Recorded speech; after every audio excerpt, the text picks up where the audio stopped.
Get your hands off me, you defective leech! I'm done playing house. Gideon shoved me backward. My shoulder slammed hard against the cold marble pillar of the Raleigh First Citizens Bank. I was 34 years old. My hospital bracelet was still clamped around my left wrist. I was wearing gray sweatpants and a stained t-shirt, sweating through a mild fever, bleeding through my bandages from an emergency surgery just 48 hours prior. Before I could even slide down the wall to catch my breath, a heavy hand clamped onto Gideon's shoulder. It was the bank security guard, an older man with a gray mustache and a radio clipped to his belt. Sir, I'm going to need you to step away from her, the guard said, his voice dropping an octave. And I'm going to need you to look at this. The guard unclipped a crumpled piece of paper from his vest. It was a printout, a wanted poster, with my husband's face staring right back at us. 3 hours later, the Raleigh police sat me down in a freezing interrogation room and told me that my entire marriage was a phantom. The man I loved didn't exist. But Gideon had no idea what was coming for him, because to understand exactly how I dismantled his life in front of his entire family, you need to know how quietly I learned to survive. My name is Vada Mercer. For most of my adult life, I've lived in Raleigh, North Carolina, keeping my head down and paying my bills. I work as a tax auditor for the state. It's exactly as boring as it sounds, but I excel at it. I sit in a gray, fabric-lined cubicle that smells faintly of old carpet adhesive, burnt breakroom coffee, and the sharp tang of ozone from the massive copy machines. I stare at complex financial spreadsheets until my vision blurs and the numbers start to vibrate on the screen. I don't look for the big, obvious lies. I look for the small, arrogant mistakes. A discrepancy of 42 cents on a corporate depreciation schedule, a mileage log that lists a Sunday as a Tuesday. I spend 40 hours a week looking for the single loose thread in a heavy sweater of lies, and when I find it, I pull, but I didn't mind the quiet, solitary nature of the work. In fact, I craved it. I grew up in a cramped, loud, endlessly chaotic house in East Raleigh. We had 4 loud kids, one perpetually broken bathroom, and a mother who communicated her endless frustrations entirely through screaming matches and thrown plates. I can still vividly recall the exact sound of a blue willow-patterned dinner plate shattering against the kitchen drywall, leaving a permanent white scar in the faded yellow paint. I learned very early in my childhood that the absolute safest place to be was completely invisible. If you were quiet, you didn't get hit by the shrapnel. If you were hyper-observant, you knew exactly when the atmospheric pressure in the room shifted, and you knew when to slip out the back door. My grandpa Silas was the only person in that house who truly understood me. He was a quiet, towering man with hands like worn leather and a voice like gravel grinding under a tire. He used to sit on our sagging wooden front porch on a rusted metal glider that shrieked like a dying bird every time he rocked. He would sit there for hours, smoking a pipe packed with Captain Black tobacco that smelled rich and heavy, like dark chocolate and burning autumn leaves, just watching the neighborhood kids fight in the street. He told me once, leaning forward and tapping the stem of his pipe against the wooden railing, "Vada, a liar will always oversalt the soup." I didn't fully understand it when I was 9 years old, but as I grew older, I realized exactly what he meant. Deception is loud. Deception tries too hard to convince you of its authenticity. Truth, on the other hand, is quiet. Truth doesn't need to shout to prove it exists. I carried that deep, ingrained quietness into my adulthood. I don't have a large circle of friends. I don't go to loud, crowded bars on Glenwood Avenue. I like my routine. I like walking through the towering oak trees of Pullen Park on Sunday mornings when the air is still crisp and damp. I like buying warm, greasy hush puppies at the state farmer's market in a brown paper bag. I like order. I like knowing exactly where everything belongs. And I have one very specific, very mundane trait that most people find intensely annoying. I never throw documentation away. Ever. I keep crumpled paper receipts from the grocery store in a meticulously labeled accordion folder. I keep oil change records from 2014. I remember dates, exact times, and precisely what people were wearing when they made certain promises. I didn't know it then, but my boring little habit of hoarding paper and cataloging reality was going to save me from a devastating federal indictment. I met the man I knew as Gideon at an independent coffee shop tucked away on Glenwood Avenue, right in the beating heart of downtown Raleigh. It was a Tuesday afternoon in late August. The sky had been a bruised, swollen purple all morning, threatening one of those sudden, violent North Carolina summer downpours that turned the streets into rushing rivers within minutes. I was standing on the curb, clutching a lukewarm Americano in one hand and struggling to open my cheap, collapsible umbrella with the other. The rain suddenly hit the pavement with a deafening roar, instantly releasing the thick, metallic scent of wet asphalt and hot summer dust. A sudden, violent gust of wind caught the nylon canopy of my umbrella, instantly inverting it and ripping the plastic handle right out of my slick fingers. I watched, completely helpless, as it tumbled away into the flooded street, bouncing toward the storm drain. That was when he appeared. He ran right out into the chaotic traffic, deliberately soaking his expensive polished leather shoes, and snatched the umbrella right before it vanished down the grate. He jogged back to the curb, pushing his wet hair out of his eyes, and handed it back to me, laughing a deep, resonant laugh. He was incredibly charming. Standing there in the pouring rain, he smelled like fresh cedar shavings and an expensive crisp laundry detergent. He told me his name was Gideon. He said he was a highly successful commercial contractor who traveled constantly for work, managing large-scale builds across the Southeast. He had broad, capable shoulders, a blindingly perfect smile, and a very specific, intense way of looking down at me that made me feel like the rest of the busy street had simply dissolved into static. I thought, for the first time in my life, that I had found my person.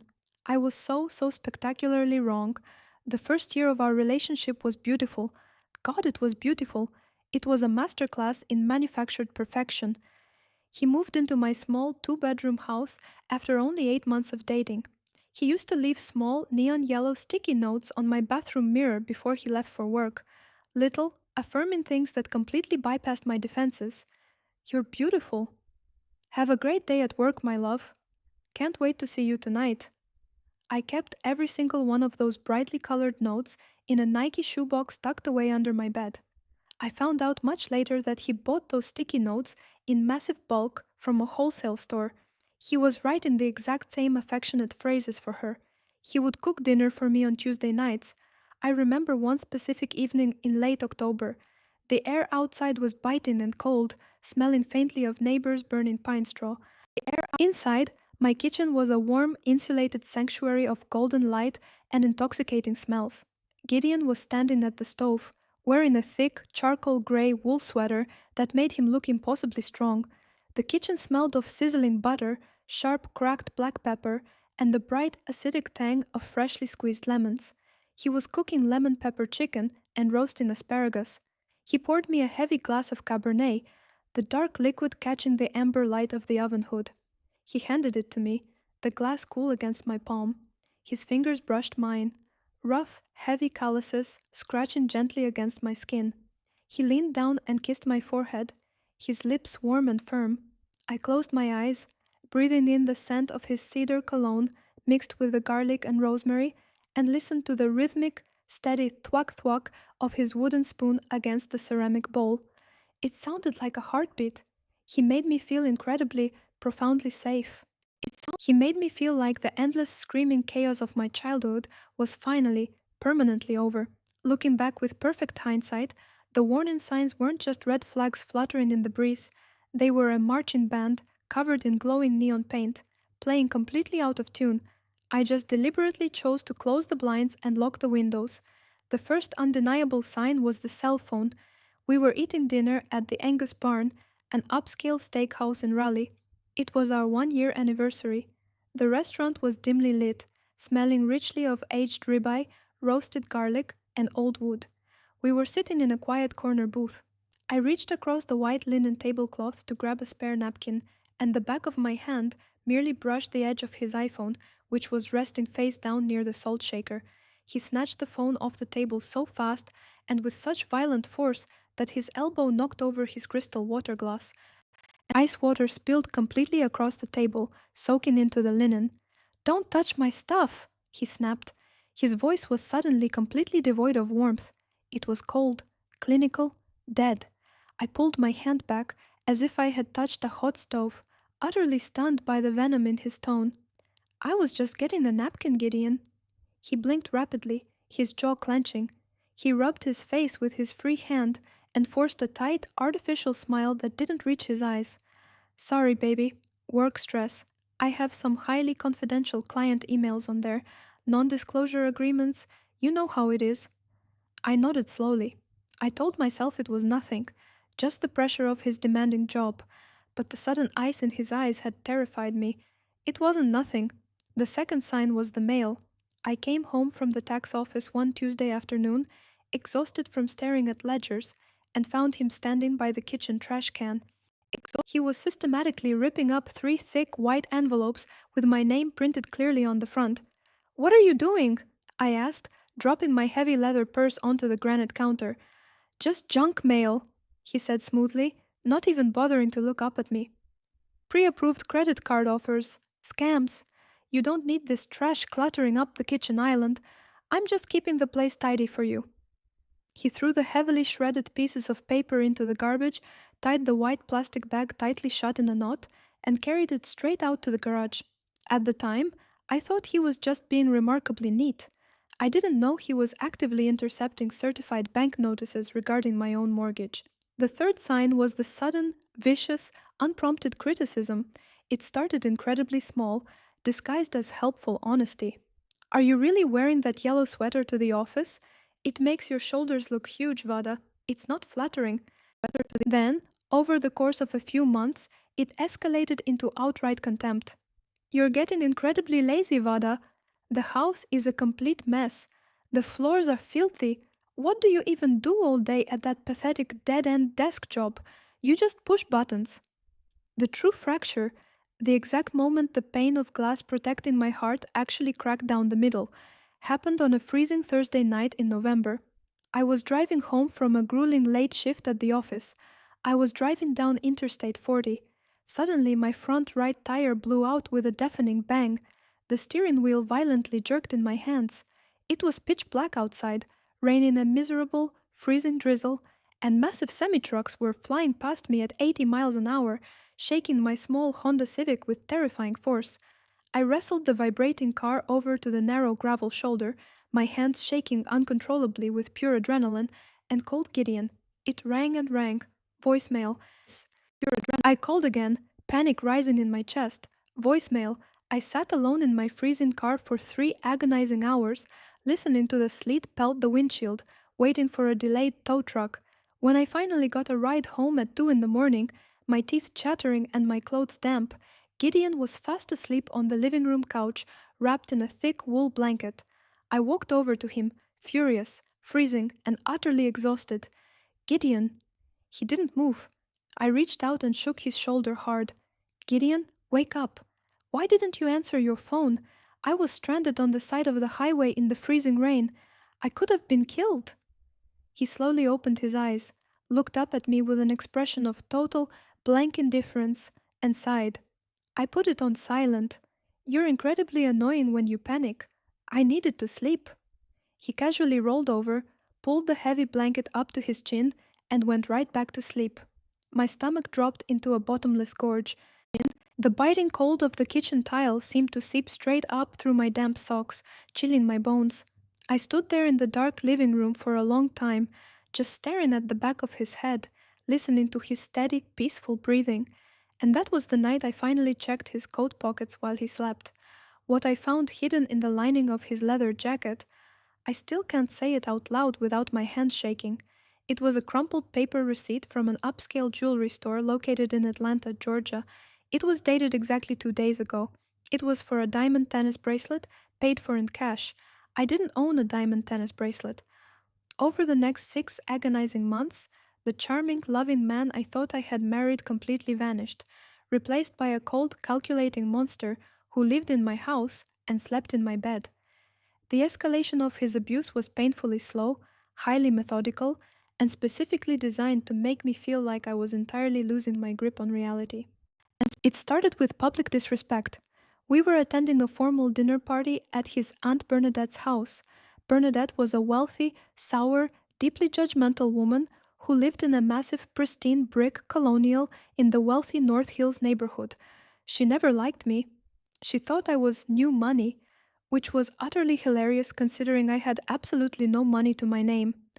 During the roast beef course, as the crystal glasses clinked around the table, Bernadette looked down her nose at me and asked how my little state job was going. Before I could even open my mouth to answer, Gideon laughed loudly. Oh, Bernadette, Vada just pushes plastic buttons on a calculator all day long. She's basically a human spreadsheet. Zero creativity, zero ambition. She just stares at a screen until her eyes cross. The entire dining table went completely silent. Bernadette smirked, a cruel little twist of her lips, and took a slow, deliberate sip of her expensive red wine. I felt my face burn hot with profound humiliation. I looked desperately at Gideon, waiting for the punchline, waiting for him to smile and tell them he was just joking, that he was proud of me. He didn't. He just stared right back at me across the table, his eyes dead and challenging, daring me to speak up and defend myself. I didn't. I stared silently down at my expensive china plate. I should have reached across the table and stabbed him in the back of the hand with my silver fork, but it was a very nice fork, and I was too paralyzed by the suddenness of the cruelty. Then came the physical control. 2 weeks later, he simply took my car keys. I was rushing around, getting ready to leave for work, frantically digging through the bottom of my heavy leather purse. "Where are my keys?" I asked, my voice tight with stress, as I started tearing apart the living room couch cushions. Gideon was sitting casually at the kitchen island, sipping a mug of hot coffee. "I took them." I stopped dead in my tracks. I stared at him. "What? Why would you do that?" "You've been incredibly erratic lately, Vada. You're stressed out. You're not sleeping well. I honestly don't think you're mentally safe to operate a vehicle right now. I have to go to work, Gideon. Give me my keys back." He slowly set his coffee mug down. He stood up, his massive frame suddenly dominating the room, and walked slowly over to me. He backed me up until my spine hit the hard wood of the front door. He leaned in incredibly close. He smelled like sharp mint toothpaste and pure, unadulterated malice. "You will take an Uber to work today, because I said so. Are we absolutely clear?" I nodded quickly, my throat suddenly so tight I couldn't swallow. I was absolutely terrified of the sudden, coiled violence in his posture. Then came the spatial violation. I came home from the office on a Friday evening, exhausted to my bones, and found a strange woman sitting comfortably on my living room couch. She was young, maybe 25 years old. She had cheap bleach blonde hair, heavy, badly applied makeup, and she was wearing my favorite expensive gray cardigan. Gideon walked casually out of the kitchen, holding 2 cold bottles of beer. "Vada, this is my cousin Jolene. She's going through a really rough patch down in Florida. She's going to stay in the guest room for a few weeks until she gets back on her feet." Jolene didn't even bother to stand up to greet me. She gave me a lazy, dismissive wave, popping a bubble of pink chewing gum. "Hey, nice house. Smells a little like cat pee in the hallway, though." "We didn't own a cat." "Gideon," I said, my voice trembling with suppressed rage and confusion, "can I please speak to you in the hallway for a second?" He rolled his eyes dramatically and followed me around the corner, out of Jolene's sight.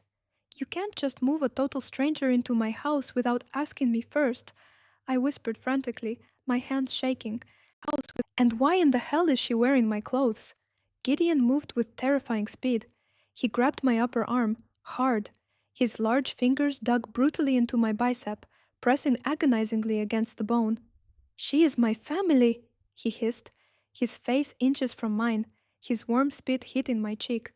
"You will be a gracious, welcoming host, or I will pack my bags tonight and leave you here to pay this massive mortgage all by yourself. And you know damn well you can't afford it on your pathetic state salary." He abruptly let go of me, leaving a throbbing ache in my arm, and walked cheerfully back into the living room. I stood alone in the dark hallway, rubbing my bruised bicep. Jolene clearly had the intellectual depth of a dried-up puddle in July, but she absolutely wasn't his cousin. I knew it instantly, deep in my gut. It was the specific, hungry way she looked at him. It was the intimate way she stretched her bare legs across the couch cushions whenever he walked by. The fourth sign of escalation was the deliberate surgical assault on my reality. It wasn't enough for him to control my movements, he needed to control my mind. It happened on a damp Tuesday evening in early October. I had a small, glass fronted wooden shadow box sitting on the living room mantel. Inside it was the only heirloom I possessed in the world, my Grandpa Silas's cherry wood tobacco pipe. I walked into the living room to dust, and the shadow box was completely empty. The pipe was gone. Panic seized my chest. I frantically tore apart the living room, checking under the furniture, pulling up the rug. Gideon sat on the couch, calmly typing on his laptop, watching me spiral. Gideon, where is Grandpa Silas's pipe? I demanded, my voice cracking. He didn't even look up from his screen. What pipe? The cherry wood pipe. It was right here on the mantel. It's been there for 3 years. He sighed heavily, closed his laptop, and looked at me with an expression of deep, suffocating pity. Vada, you threw that away on Sunday afternoon. I froze. What? No, I didn't. I would never, ever do that. You were having one of your episodes, he said softly, his voice dripping with fake concern. You were crying hysterically about your mother, saying you wanted to purge the past and get rid of the trauma. You threw it in the kitchen bin. Don't you remember? No, I shouted, sprinting into the kitchen. I dropped to my knees and desperately dug through the large metal trash can. I clawed through wet coffee grounds, slimy eggshells, and damp paper towels. And I found it, buried at the very bottom. I pulled it out. The beautiful polished wooden stem was snapped perfectly in half. No, I whispered, my hands shaking violently, covered in wet brown coffee grounds. No, I didn't do this. I didn't. Gideon walked silently into the kitchen and stood over me. He reached down and handed me a clean paper towel. You're scaring me, Vada. Your memory is slipping badly. You're becoming completely erratic. Maybe we need to talk to a doctor about getting you medicated. I knelt there on the cold linoleum, holding the broken pieces of my grandfather's legacy, smelling the faint, stale scent of cherry wood mixed with rotting garbage, and for the first time, I genuinely started to doubt my own mind. The ally attack came next. Desperate, I tried to talk to Aunt Bernadette. I called her from my car during my lunch break, crying softly into the phone, asking if she knew exactly how long Jolene was planning on staying in my home. Bernadette let out a dry, rattling sigh that sounded like dead leaves scraping across concrete. Vada, listen to me very closely. You are a very plain, very boring, very unremarkable woman. Gideon is a dynamic, highly successful man. You should be down on your knees every night, grateful that he even bothers to come home to you. If he wants his poor cousin to stay in the spare room, you shut your mouth, you make the beds, and you cook the meals. Don't ever call me crying like a child again. She hung up on me. The dial tone buzzed in my ear. I was completely, utterly isolated. My own family was long estranged. His entire family hated me. I had absolutely no one. Then, the physical cruelty escalated to outright torture. It was late January. Freezing rain was coming down in sharp, heavy sheets. I asked Gideon if he knew where my tax documents were. I desperately needed them for a massive audit at work the next morning. I threw them out, he said casually, not taking his eyes off the television screen. You what? Gideon, those are highly sensitive federal documents. He stood up, his face instantly twisting into a mask of pure rage. He grabbed me violently by the back of my neck, his fingers digging into my hair, and frog-marched me forcefully down the hallway to the front door. He yanked the door open and shoved me hard out onto the concrete porch. Go cool off, he spat, and he slammed the door and locked the heavy brass deadbolt. I was wearing nothing but thin cotton socks and a flimsy pajama shirt. The sleet was coming down in horizontal sheets, biting into my exposed skin like tiny needles. I stood on the freezing concrete porch for 45 agonizing minutes, shivering uncontrollably, my teeth clattering together so hard my jaw ached. I knocked desperately on the cold glass, begging him to please let me back inside. He just sat comfortably on the warm couch, drinking a beer, watching a college basketball game, completely ignoring my existence. When he finally unlocked the door and opened it, my lips were literally blue. Are you quite done being hysterical? He asked calmly. I nodded slowly, my body racked with violent shivers. I was broken, but the cruelest moment, The one specific memory that still forces me awake at night with my heart hammering against my ribs happened in early March. I suffered from severe, debilitating endometriosis. It had been silently destroying my body from the inside out for years. I finally collapsed at work and had to have emergency, highly invasive surgery to remove massive painful cysts from my abdomen. I spent 3 agonizing days in the sterile, brightly lit hospital. I was in absolute agony, barely able to move without searing pain tearing through my stitches. Gideon didn't visit me a single time. When I finally took an expensive, lonely taxi ride home, I could barely walk up the front steps. I was bleeding through my thick bandages, heavily stitched up, and entirely relying on heavy, chalky prescription painkillers just to draw a full breath. I was lying in our dark bedroom, staring at the ceiling. Jolene was down the hall in the living room, blasting loud pop music and laughing. I called out weakly for Gideon. Please, Gideon, can I just get some water? I need to take my pain pills. He walked slowly into the bedroom. His hands were empty. He didn't have a glass of water. He stood at the foot of the bed, looking down at my broken, bleeding body with an expression of absolute, unvarnished disgust.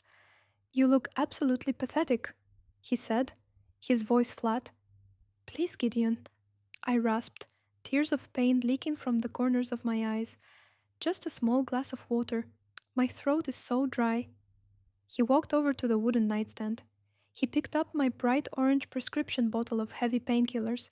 He looked at the label, shook the pills so they rattled loudly, and then looked back down at me. You're just a rotten empty shell, Vada. A completely defective host. I really should have picked a healthier one. He casually dropped the heavy pill bottle right into the plastic trash can.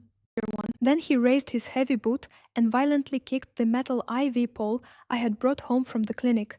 It crashed heavily to the hardwood floor with a deafening clatter. He turned his back on me and walked out of the room. I lay there alone in the suffocating dark, the sharp, tearing pain radiating through my swollen abdomen, listening to Jolene cackle wildly at something on the television in the other room. And that was the exact breaking point. It wasn't a loud explosion. It wasn't a dramatic scream of defiance. It was a completely quiet, internal, mechanical click deep inside my brain. I instantly stopped crying. My tears dried up. I stared blankly up at the spinning blades of the ceiling fan. I realized, with absolute terrifying clarity in that exact moment, that I was going to literally die in this house, bleeding out on these sheets, if I didn't completely destroy him first. I didn't confront him the next morning. I didn't yell. I didn't pack a bag. Instead, I became the perfect, silent, utterly compliant victim. Yes, Gideon. I'm so sorry, Gideon. Whatever you want to do, Gideon. What absolutely nobody in that house knew was that I had found his heavy leather briefcase sitting unlatched and unlocked in his home office exactly 3 days before my emergency surgery. I didn't need to use my professional skills as an auditor to begin investigating him. I just used patience. I used the quiet, absolute invisibility I had mastered in my chaotic childhood home. Every single night, hours after Gideon and Jolene finally went to sleep, I would carefully slide out from under the covers, biting my lip hard enough to draw blood to keep from screaming as the pain ripped through my surgical incisions. I would take my old cracked iPad into his dark home office. I knew exactly which floorboards in the hallway squeaked, and I stepped over them in the pitch black. I would sit on the cold hardwood floor, breathing slowly through the stabbing pain in my stomach, and by the pale blue glow of the screen, I would take high-resolution photos.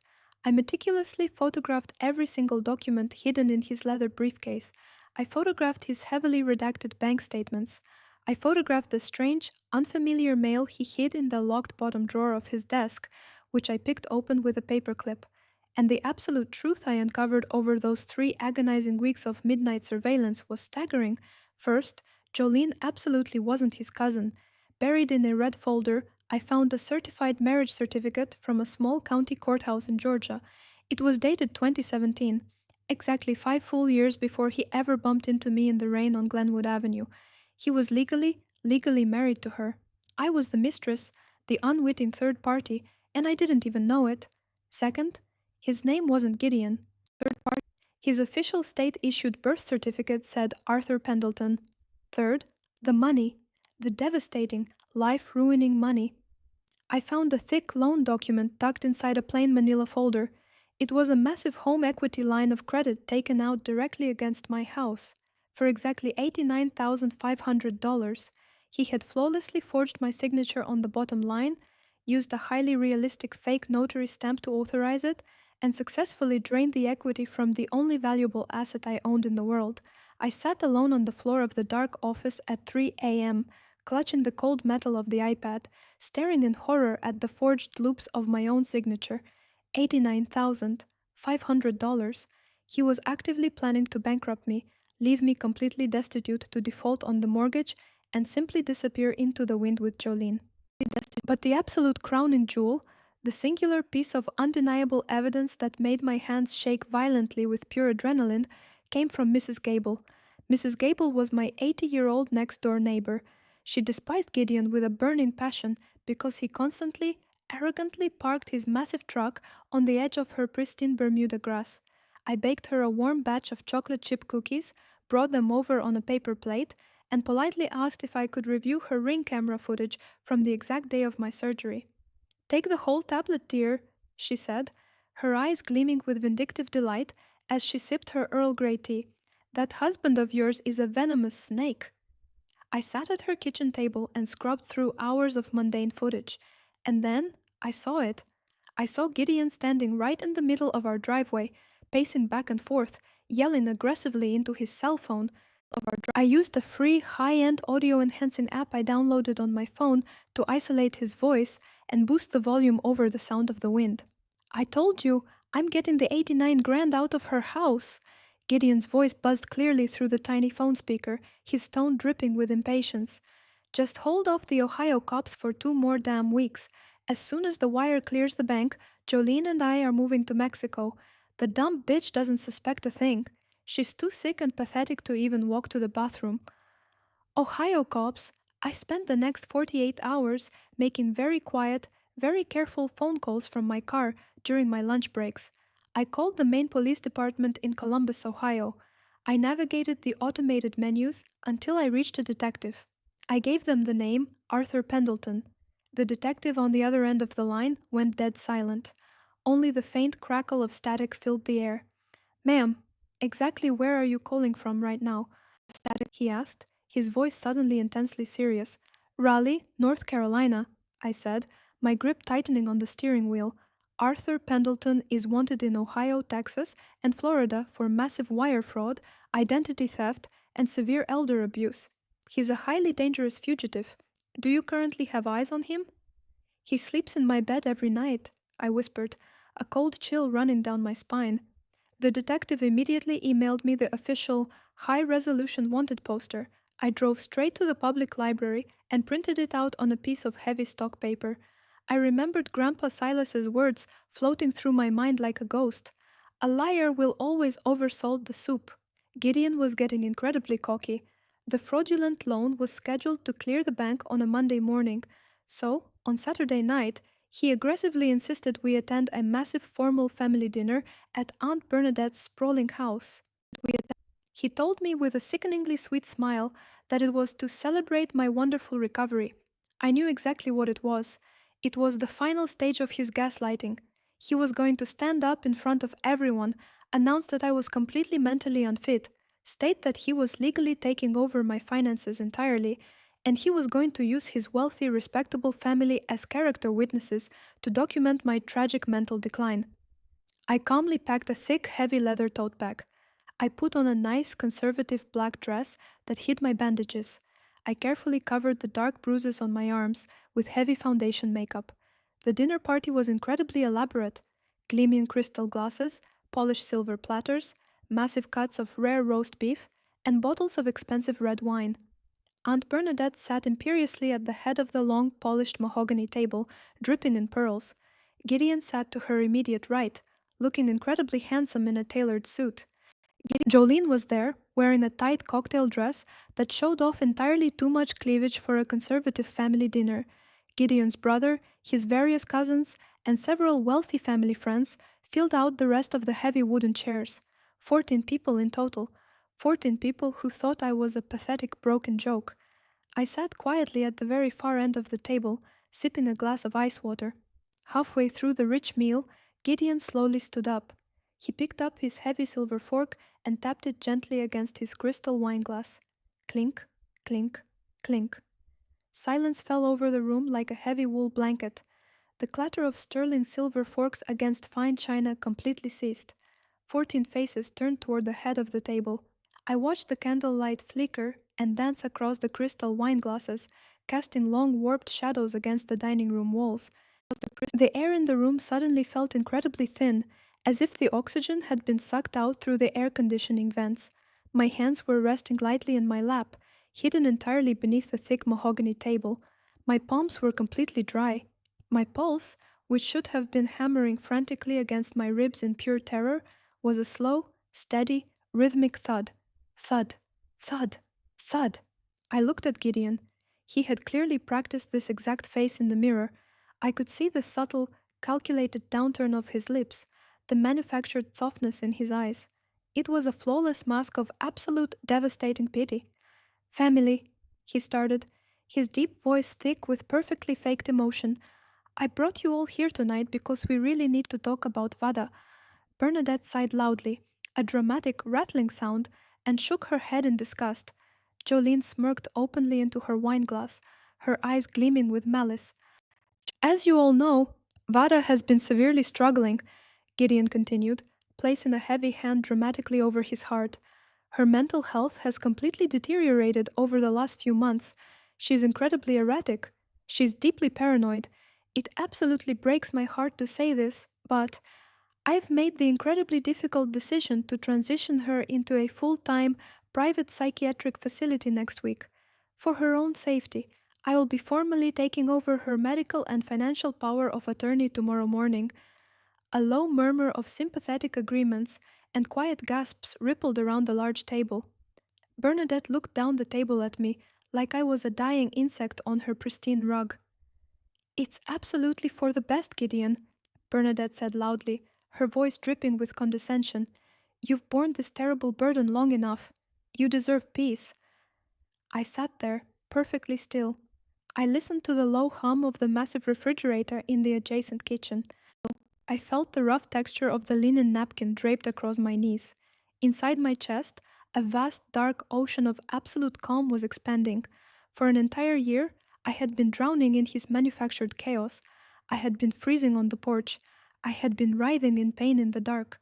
But sitting here, in this opulent room full of people who actively despised me, I wasn't afraid.